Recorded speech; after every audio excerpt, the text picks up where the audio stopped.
반갑습니다. 반갑습니다. 부전노동자입니다. 이번 시간은 홈 가공 용어 정리 같이 한번 알아보도록 하겠습니다. 홈 가공이 일단 뭘까요? 홈 가공. 자, 용접을 할 때요. 철판이 있는데요. 이렇게 이런 철판이 있어요. 철판이 있고 이렇게 철판이 있겠죠? 또 철판이 하나 이렇게 있어요. 이렇게 철판을 두 개를 이렇게 놓고요. 무슨 그림인지 아시겠죠? 네, 이렇게 철판이 두 개를 있고 여기를 용접하려고 해요. 용접을 하면 어떻게 될까요? 잘 될까요? 네, 잘 되겠죠? 자, 그러면 철판을 두 개를 딱 붙여놓고요. 이렇게 딱 붙여놓고 용접을 하면 어떻게 되면 여기서 이렇게 우리가 이상적으로 생각하는 건 여기서 여기까지 이렇게 딱 용접이 다 돼가지고 여기도 이렇게 되고 해서 이렇게 딱 이렇게 한 살이 돼서 이렇게 하면 참 좋겠죠. 참 좋겠는데 이 모재 용접하려고 하는 이 철판이요. 모재가 두꺼우면 어떨까요? 두꺼우면. 그럼 얘기가 또 달라지죠. 얘기가. 자, 어떤 현상이 벌어지나 볼까요? 자, 이렇게 생긴 두 철판이 있어요. 이 철판 하나, 또 이 철판 하나를 두 개를 딱 마주 보고요. 이렇게. 그럼 이런 식으로 쭉 이렇게 용접을 해나가겠죠. 이렇게 이쪽 방향으로 하든 뭐 이쪽 방향으로 해오든 뭐 하여튼 하겠죠. 그러면 용접을 하면 이게 굉장히 두꺼워요. 엄청 두껍다고 가정해봐요. 그러면 여기만 살짝 이렇게 놓고 끝나버릴 수 있잖아요. 이렇게 여기만 놓고 이렇게 용접이 막 되겠죠. 그러면 여기만 놓고 끝나면 여기는 어때요? 여기는 안 붙었잖아요. 서로 용접이 안 됐잖아요. 그러면 어떻게 돼요? 여기 만약에 여기다가 힘을 꽉 주면 이게 턱 부러질 수도 있잖아요. 그러면 안 되겠죠. 네, 이렇게 하면 안 된단 말이죠. 우리가 원하는 건 뭐예요? 여기까지 두 개가 모두 하나가 돼서 다 용접이 돼서 두 개가 모두 한 살이 되길 원하는데 하나가 되길 원하는데 여기 껍데기만 살짝 녹으면은 안 된다 이 말이죠. 그러면 어떻게 하면 될까 이 말이죠. 근데 우리가 현장에 가시면은 작은 구조물도 있지만 엄청나게 큰 구조물들도 많아요. 아파트만한 구조물도 있고 배 같은 거는 아파트 한 10층? 15층 높이 넘죠? 엄청 커요. 그리고 플랜트 만드는 뭐 이렇게 플랜트 구조물 만드는 거 보면은요 보통 올라가기 힘들어가지고 엘리베이터 놓고 올라가는 경우가 굉장히 많습니다. 꼭대기까지 올라가기 힘드니까요. 그리고 어정쩡한 것도 있어요. 어정쩡한 거 아파트 한 5층, 6층 높이 같은 거 이런 중조 같은 데서 만들죠. 그러면 소조가 있고요. 현장에 가시면 중조가 있고요. 대조가 있어요. 소조에서는 작은 물건들을 만들어요. 예를 들어서 후렌지에다가요 파이프를 붙여놓는다든지 파이프를 이렇게 붙여놓는다든지요.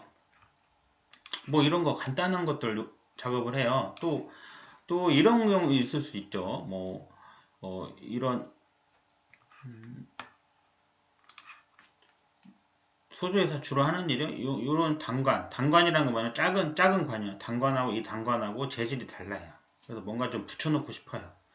이종 재질이에요. 그러면은 딴 데서 하기 애매모호하니까 이런 단관들 막 이렇게 두 개 용접한다든지 또 아니면은 또 굉장히 작은 구조물들 그런 것들 용접하는 곳이 소조예요. 그래서 소조는 만드는 게 되게 쪼맨쪼맨해요. 뭐 예를 들면 또 현장에 가보시면 다 아시겠지만 예를 들어서 뚜껑을 만든다. 잠수함 해치를 만든다고 해봐요. 뚜껑이 이렇게 있으면은 여기다가 이렇게 손잡이 같은 거를 현장에서 붙여도 되는데요. 그럼 일이 많아지잖아요. 이런 뚜껑이 잠수함 해치예요.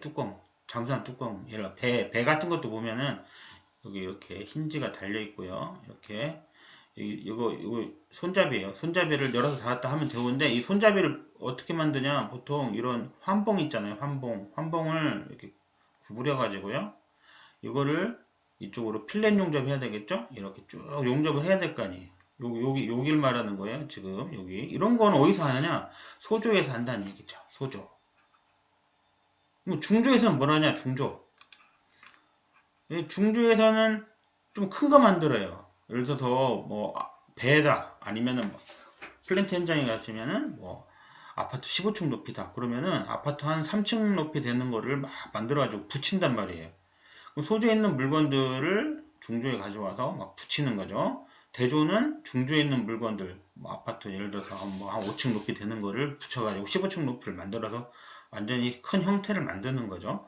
뭐 이렇게 소조, 중조, 대조를 거치게 되어 있습니다. 그러면 예를 들어서 소조에서는 조금조금한 거 붙이니까 잘 모를 수도 있는데요. 중조만 가도 이렇게 해서 벽을 만든다고 생각해요. 이런 네모난 아파트 한 5층 높이 정도 되는 이런 네모난 방을 한번 만든다고 생각해봐요. 뭐 이런 것들을 만들어서 붙여가지고 큰 구조물을 만들거든요. 그럼 이 철판 말이에요. 여기 뭔가 철판으로 이거 해야 되잖아요. 그럼 여기서 여기에 상당히 넓이 아니 이렇게 길이가 있는데 이만한 철판이 있을까요? 없죠. 없어요. 그런 철판은 만들 수도 없고 뭐 어떻게 싣고 올 수도 없잖아요. 그러면 어떻게 하느냐? 고속도로 가시면은 이런 차가 있잖아요. 이렇게 차가 있죠. 이렇게 차가 트레일러가 있는데 여기 보면 이렇게 똘똘똘똘 말려가지고 이렇게 똘똘똘 말려가지고 이렇게 카스테라 뭐라고 해야 되죠? 뭐 이렇게 롤로 말려 있는 철판을 롤로 말아가지고 이렇게 꽉 묶어가지고 이렇게 갖고 다니는 거 보신 적 있죠? 요런 거, 이 철판 말이에요. 철판을 롤로 막 말아가지고 온 거 있잖아요. 저는 이 차 뒤에 절대 안 가거든요. 무서워가지고 이게 불로 떨어지면 큰일 나잖아요. 네, 떨어질 리는 없겠지만. 자, 그럼 이 철판을 가져와가지고 쭉 펴요. 쭉 펴면 어떻게 될까요? 이렇게 쫙 펴지겠죠, 이렇게. 그러면 이 철판을 도면에 맞게 이렇게 잘라요. 잘라서 붙이는 거죠. 붙이는 거예요. 자, 그러면 어떻게 되느냐? 이렇게 이런 식으로 철판이 이렇게 원래 이런 철판 없으니까 이렇게 철판을 막 이런 식으로 만들어서 붙이는 거예요. 이렇게 철판을 길게 이런 식으로 해가지고 이렇게 하기도 하고 또 쓰다 보면은 쓰다 남은 거 버릴 수 없잖아요.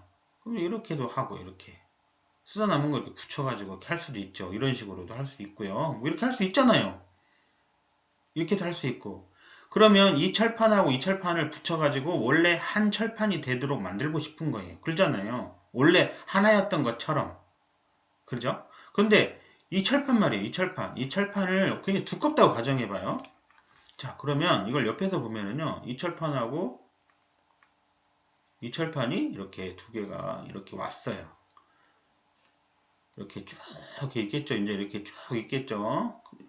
그런데 여기만 용접을 했더니 여기가 굉장히 두꺼워요. 한 20T 돼요. 20T. 20T에서 25T. 이렇게. 20mm 기준이에요. 20mm니까 2cm에 2.5cm 되겠죠? 그러면 용접하면 여기 껍데기만 살짝 놓고 끝난단 말이에요. 그럼 되겠어요? 안 되죠. 그러면 원래 한 철판이었던 것이 아니잖아요. 그죠? 우리가 원하는 거는 모두가 이렇게 딱 이렇게 놓길 원하잖아요. 그래서 어떻게 하느냐? 철판을 처음에 가지고 오면은 이렇게 철판이 이렇게 생겼을 거 아니에요. 이렇게. 그죠? 이런 식으로 생겼겠죠? 아이고, 좀 이쁘게 그려볼게요. 자, 철판이 처음 왔을 때는 이런 식으로 돼 있을 거 아니에요. 그러면 용접하기 좋게 이걸 이렇게 이만큼을 따내면 어떨까요? 여기를 이렇게 따내요. 따내면은 어떤 형식이 되냐면요. 옆에서 보면 이렇게 될 거 아니에요. 이렇게 두 개를 이만큼 따낸 거예요. 이렇게 될 거 아니에요. 그러면 여기부터 용접을 차근차근 용접을 해나가면 여러 번 용접을 쭉 하면 이런 형태가 될 거 아니에요. 이렇게. 그렇죠. 그러면 이 철판하고 이 철판 둘 다 완전히 붙일 수 있잖아요. 그래서 이 철판을 이렇게 가공하는 것을 우리가 홍가공한다 이렇게 얘기합니다. 그래야 되겠죠? 그러면은 다 용접할 수 있잖아요. 자, 그러면 홍가공을 어떻게 할 건지 한번 볼까요? 처음에 철판을 가져왔어요. 철판을 가져오면은 쫙 펼치겠죠? 근데 이 끝털이, 이 끝털이 부분요.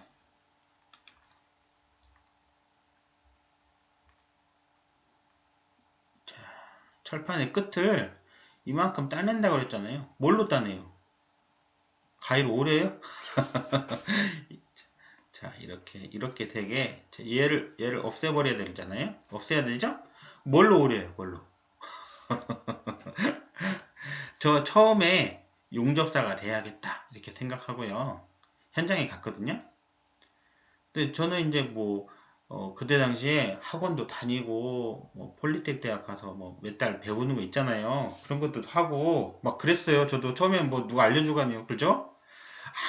아무도 나한테 관심도 없고, 가르쳐 주지도 않고 그러니까, 방법이 없으니까, 국비로 배울 수 있는 거, 돈도 없고 그러니까, 국비로 배울 수 있는 거, 학원도 가보고, 요새는 내일 배움 카드라는 거 있잖아요. 그거 발급받아가지고, 폴리텍 대학에서 뭐 몇 달 과정 하는 거, 1년 과정도 있고, 뭐 그런 거 많거든요.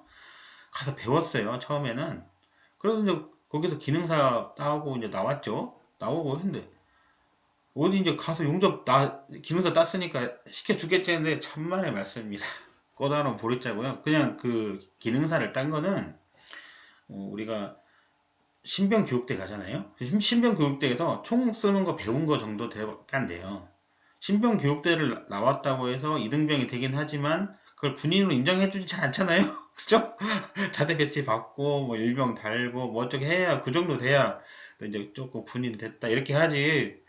신병교육대 바로 나오는 사람 보고 우리가 군인답다 이렇게 하진 않잖아요. 어쨌든 이걸 따내야 돼요. 그래서 제가 이제 처음에 폴리틱 대학 뭐 그런데 자격증 따고 갔더니 제일 먼저 시키는 게 요걸 시키더라고요. 요거를 홈가공하는 걸 시키더라고요. 당연히 할 줄 알아야 돼요.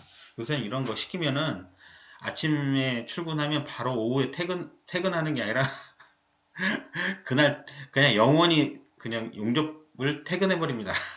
이거 한 번만 시켰다면 아 이 길은 내 길이 아닌갑다 하고 바로 관둬버려요. 요새 좀 안타깝습니다. 좀 안타까워요. 좀 드감치 배우고 그래야죠.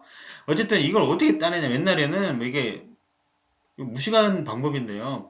그라인더 있잖아요. 그라인더가 4인치고 7인치 있고 막 그러잖아요. 이렇게 크게 생겨가지고 이런 거 봤어요? 이런 거? 이렇게 생겨가지고 윙 돌아가는 이거 엄청 크잖아요. 이거 4인치 말고 핸드 그라인더 말고 막 이렇게 생긴 걸로 여기를 막 갈아가지고 여기를 이렇게 만드는 거예요. 이렇게.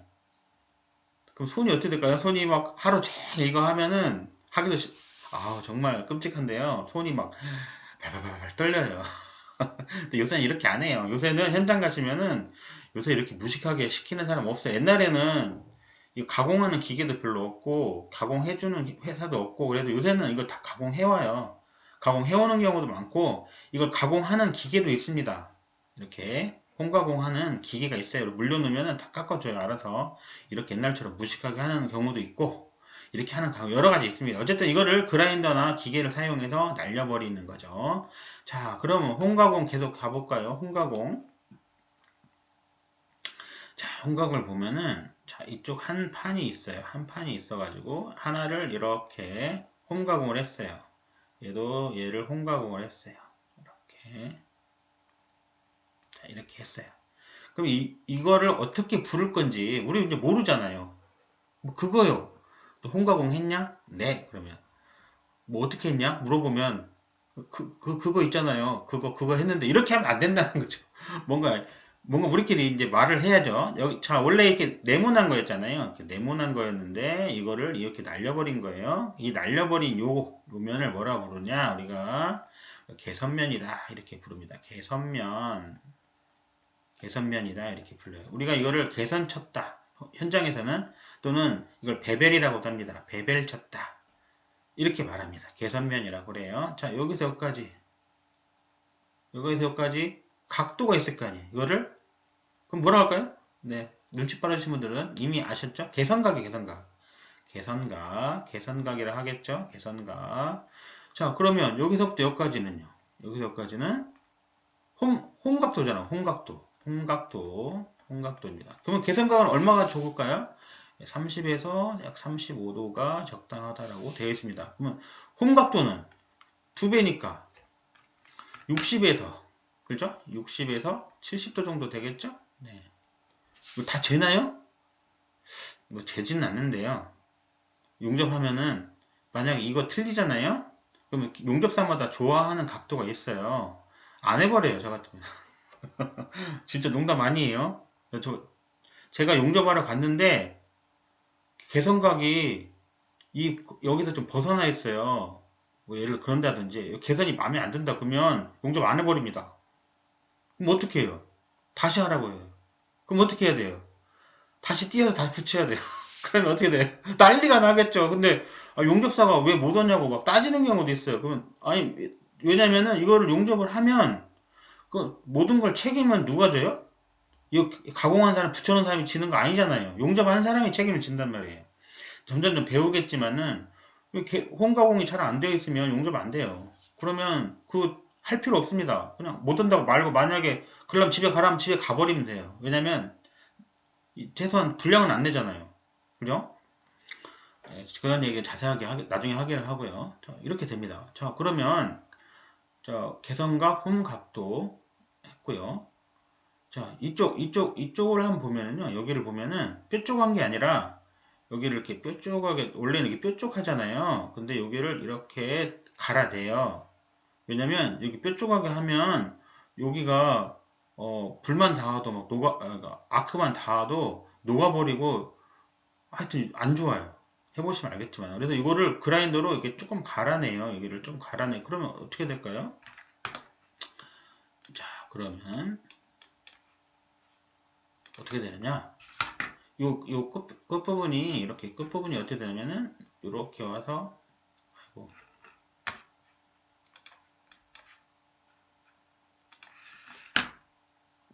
끝부분이 이렇게 와서 이렇게 되겠죠? 이렇게.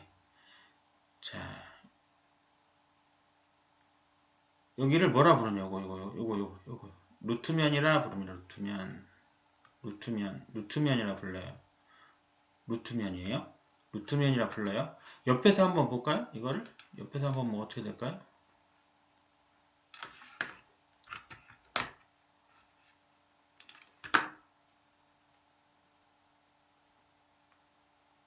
이런 식으로 되겠죠? 이런 식으로. 무슨 그림인지 아시겠죠? 이렇게. 이런 식으로 되는 거죠? 자, 이렇게 해서 이걸 루트면이라고 그래요. 여기를 루트면이에요. 여기서 여기까지를 우리가 루트면 2mm로 해주세요. 이렇게 말을 합니다. 용접사는 그렇게 말해도 되나요? 네, 말해도 돼요. 사람마다 다 달라요. 뭐 1.5mm 하는 사람도 있고 칼개선 치는 사람도 있습니다. 이렇게 루트면 주지 마세요. 이렇게 하는 사람 이런 걸 좋아하시는 분도 있고 용접하는 사람마다 다 자기만의 그 용접법이 달라요. 또 재료마다 다르고 2mm 주는 경우도 있고 1.5mm 주는 경우도 있고 뭐 1mm 주는 경우도 있고 여러 가지 있습니다. 그런데 그거를 요구할 수 있다는 거죠. 저 같은 경우는 뭐 한 1.5mm 정도 한다고 하면 미리 재관사나 배관사한테 루트면 1.5mm를 해주세요 말하면 다 해줍니다. 얼마나 꼴보기 싫겠어요. 그죠? 용접사들 얼마나 꼴보기 싫어요. 자, 이어서 하도록 하겠습니다. 좋아요와 구독 감사합니다.